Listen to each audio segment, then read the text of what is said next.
وأشهد أن لا إله إلا الله وحده لا شريك له رب الأرض والسماء وأشهد أن محمدًا عبد الله ورسوله الصفي المجتبى صلى الله عليه وسلم وبارك عليه وعلى آله وأصحابه ومن بهداهم اهتدى أما بعد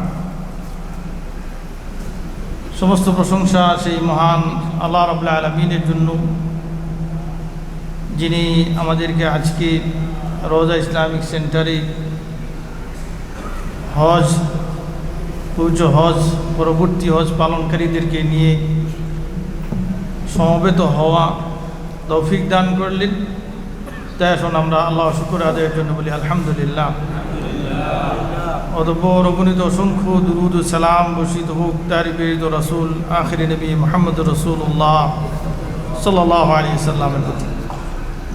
সম্মানিত ভাতৃমণ্ডলী, রোজা Islamic centre কর্তৃক আয়োজিত আজকের এই অনুষ্ঠান এবং এই অনুষ্ঠানের সম্মানিত পরিচালক শেখ বাইজিদ বিন মুসলিম হাফিজাহুল্লাহ, এই ইসলামিক সেন্টারের সম্মানিত দায়ী এবং আপনারা যারা এই অফিস থেকে হজ পালন করেছেন, এরপরে আবার আজকে এখানে সমবেত হয়েছেন, সকলের প্রতি কৃতজ্ঞতা এবং শুকরিয়া জ্ঞাপন করছি। আজকে আমার যে আলোচ্য বিষয় সেটা হলো যে ইসলামী জ্ঞান, ইসলামী ইলম, এটা আমরা কার কাছ থেকে নিব, কার কাছ থেকে গ্রহণ করব, বা আরও সহজভাবে যদি বলা যায় যে ইসলামী শিক্ষা গুরু কে হবে, কাকে আপনি ইসলামী শিক্ষার ক্ষেত্রে গুরু মানবেন, ওস্তাজ মানবেন, কোন ওস্তাজের কাছ থেকে আপনি এই ইলম, এই শিক্ষা গ্রহণ করবেন। এই বিষয়টা আমাদের জন্য, একজন সাধারণ মুসলমানের জন্য অত্যন্ত গুরুত্বপূর্ণ। কেন যে ইসলামী জ্ঞান অর্জন করা, ইসলাম সম্পর্কে জানা শিখা, এটা প্রত্যেক মুসলমানের উপরে ফরজ। তলাবুল ইলমি ফারিজাতুন আলা কুল্লি মুসলিম, যে প্রত্যেক মুসলমানের জন্য জ্ঞান অর্জন করা এটা ফরজ।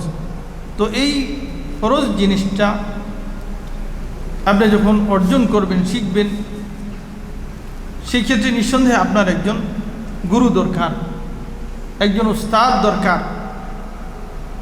সেই উস্তাদের বৈশিষ্ট্যটা কি হবে, কোন ধরনের উস্তাদের কাছ থেকে আপনি এই জ্ঞান অর্জন করবেন। আপনার উস্তাদ যেরকম হবে আপনার জ্ঞানটা সেরকম হবে।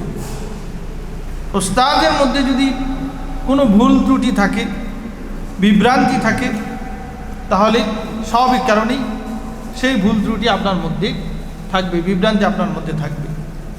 পক্ষান্তরে উস্তাদ যদি সঠিক পথের হয়, সঠিক মানহাজের হয়, সঠিক আদর্শের হয়, নবী সাল্লাল্লাহু আলাইহি সাল্লাম এবং সাহাবায়ে কেরামদের মানহাজের হয়, তাদের আদর্শের হয়, তাহলে আপনিও সেই আদর্শের অনুসারী হবেন।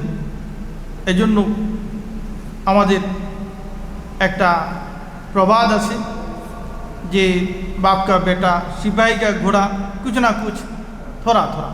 বাপের ছেলে সিপাহী, যে যোদ্ধা সৈনিক, তার যে ঘোড়া, এটা একটার সাথে আরেকটার কিছু না কিছু মিল থাকবে। বাপ যেরকম হবে তার সন্তান বাপের কিছু না কিছু বৈশিষ্ট্য অবশ্যই পাবে। সিপাহী অনুযায়ী তার যে ঘোড়া, সেটা সিপাহীর যে একটা বীরত্ব, তার যে শৌর্য বীর্য, সেই ঘোড়ার মধ্যে তার একটা প্রভাব থাকবে। তো আপনার উস্তাদ যখন সঠিক মানহাজের হবে, কোরআন এবং সুন্নাহর অনুসারী হবে, স্বাভাবিকভাবেই আপনি কোরআন এবং সুন্নাহর অনুসারী হবেন, সঠিক মানহাজের অনুসারী হবেন। পক্ষান্তরে উস্তাদের মধ্যে যদি কোনো বিভ্রান্তি থাকে, তার মানহাজ, তার চলার পথ, তার আদর্শ যদি বিকৃত হয়, তার আদর্শের মধ্যে যদি কোনো বিভ্রান্তি থাকে, তাহলে আপনিও সেই আদর্শে আদর্শবান হবেন।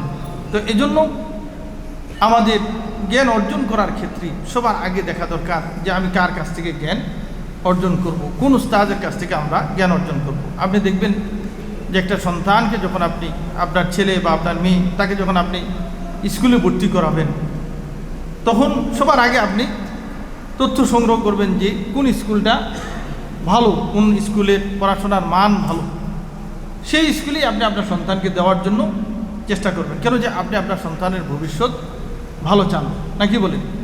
তাহলে ইসলামের ক্ষেত্রে আপনাকে চাইতে হবে যে ইসলামের সঠিক জ্ঞানটা আপনি কোথায় পাবেন, কোন উস্তাদের কাছে পাবেন, সেই উস্তাদকে ধরা, তার কাছ থেকে জ্ঞান অর্জন করা। কেন যে ইসলামের এই জ্ঞানটা আপনাকে পথ দেখাবে জান্নাতের দিকে আপনাকে নিয়ে যাবে। তো এখানে যদি আপনি সঠিক জ্ঞানটা না নিতে পারেন সঠিক জায়গা থেকে, তাহলে আপনার পথটা চলে যাবে বিপরীত জায়গায়। কোথায়? জান্নাতের বিপরীত জায়গাটা কি? জাহান্নাম। তো আপনি নামাজ পড়লেন, আপনি রোজা রাখলেন, আপনি ইসলামী পথে চললেন, অথচ আপনাকে জাহান্নামে যেতে হলো, তাহলে নিঃসন্দেহে এটা দুঃখজনক, আফসোসের। তো এই জন্য আপনার সঠিক উস্তাদ, সঠিক পথের উস্তাদ, সঠিক মানহাজের উস্তাদ, কোরআন এবং সুন্নার সহি সুন্নার অনুসারী উস্তাদ পাওয়া ধরা এটা জরুরি। তো সেই উস্তাদের বৈশিষ্ট্য গুণাবলী কী হবে সেটা আমি আপনাদের সামনে আজকের এই আলোচনা পর্বে তুলে ধরার জন্য চেষ্টা করব। কোরআনে কারীমে আল্লাহ রাব্বুল আলামিন ইরশাদ করেছেন, আউযু বিল্লাহি মিনাশ শাইতানির রাজীম, বিসমিল্লাহির রহমানির রহিম, ইয়ারফাইল্লাহু আল্লাযীনা আমানু মিনকুম ওয়াল্লাযীনা উতুল ইলমা দারাজাত। সূরা আল মুজাদালা 11 নম্বর আয়াত আল্লাহ বলছেন যে তোমাদের মধ্যে যারা আল্লাহর প্রতি ঈমান এনেছে এবং যারা জ্ঞান প্রাপ্ত হয়েছে, আল্লাহ তাদের মর্যাদা সমুন্নত করেন, বৃদ্ধি করেন।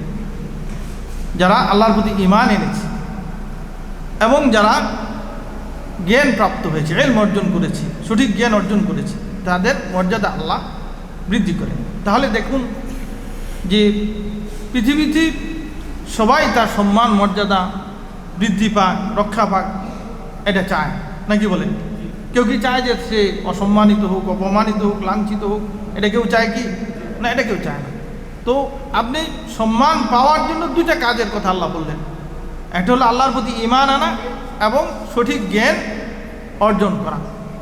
এই সঠিক জ্ঞান যে অর্জন করবে এবং ঈমান আনবে, আল্লাহ তার মর্যাদা বৃদ্ধি করবেন, তার সম্মান বৃদ্ধি করবেন, তার মানে উন্নতি অগ্রগতি হবে দ্বীনের দিক থেকে, ইসলামের দিক থেকে। ইমাম শাফি রাহিমাহুল্লাহ সম্পর্কে বলা হয়েছে যে ইন্না শাফি রাহিমাহুল্লাহ আরাদাল্লাহ তাআলা বিইলমিহি ফারাফাহুল্লাহ। যে ইমাম শাফি রাহিমাহুল্লাহ একজন ইমাম ছিলেন, তিনি যে জ্ঞান অর্জন করেছেন, ইলম অর্জন করেছেন, এই জ্ঞান অর্জন করার ক্ষেত্রে তিনি আল্লাহর সন্তুষ্টি অর্জন, এটা তার টার্গেট ছিল, এটা তার লক্ষ্য ছিল, উদ্দেশ্য ছিল। ফারাফাহুল্লাহ, ফলশ্রুতিতে আল্লাহ তার মর্যাদা বৃদ্ধি করেছেন, তার সম্মান বৃদ্ধি করেছেন। আজকে কি ইমাম শাফি আছে? কি বলেন, ইমাম শাফি আছে কি? কিন্তু ইমাম শাফি রাহিমাহুল্লাহকে চিনে না, তার নাম শুনে নাই, তার বাণী, তার বই পুস্তক সম্পর্কে জানে না, এরকম মানুষ আছে কি? নেই। তাহলে ইমাম শাফি রাহিমাহুল্লাহ প্রায় 150 হিজরিতে জন্মগ্রহণ করেছেন।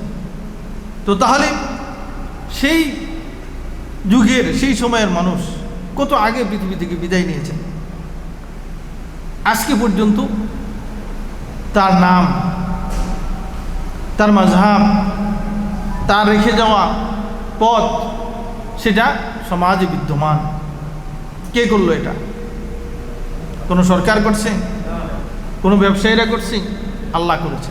কেন? যে তিনি আল্লাহ সন্তুষ্টি অর্জনের জন্য এই জ্ঞান অর্জন করেছেন, ফলশ্রুতিতে আল্লাহ তার মর্যাদা বৃদ্ধি করেছেন, সম্মান বৃদ্ধি করেছেন। তাহলে জ্ঞান অর্জন করার ক্ষেত্রে প্রথমে আমাদের নিয়তের পরিশুদ্ধিতা দরকার প্রত্যেকের। আপনি যখন জ্ঞান অর্জন করতে যাবেন, শিখতে যাবেন, সবার আগে যে আমি এই জ্ঞানটা আল্লাহর জন্য, আল্লাহ সন্তুষ্টি অর্জনের জন্য, আল্লাহকে রাজি খুশি করানোর জন্য আমি এই জ্ঞান অর্জন করতেছি। এরপরে যখন আপনি উস্তাদ খুঁজতে যাবেন, তখন সেটা আপনার জন্য সহজ হবে। সঠিক উস্তাদ, ভালো উস্তাদ, সঠিক মানহাজের উস্তাদ যখন আপনি খুঁজতে যাবেন তখন সেটা আপনি পেয়ে যাবেন। পক্ষান্তরে আপনার নিয়তেরই যদি পরিশুদ্ধিতা না থাকে, আপনার নিয়তের মধ্যেই যদি কোনো গড়বড়ি থাকে, তাহলে তখন আপনার সঠিক উস্তাদ, ভালো উস্তাদ পাওয়া এটা কঠিন। তো এই জন্য সবার আগে নিজের নিয়তের পরিশুদ্ধিতা, সহি নিয়ত এটা দরকার। এরপরে আপনি যখন উস্তাদ খুঁজতে যাবেন সেটা আপনার জন্য সহজ হয়ে যাবে। এই সম্পর্কে মুহাম্মদ বিন সিরিন রাহিমাহুল্লাহ তিনি একটি কথা বলেছেন, খুব প্রসিদ্ধ কথা।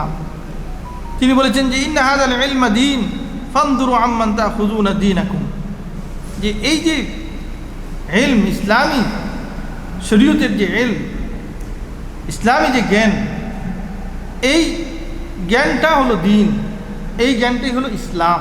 কেন যে ইসলামের সব কিছুই জানার অপেক্ষা রাখে।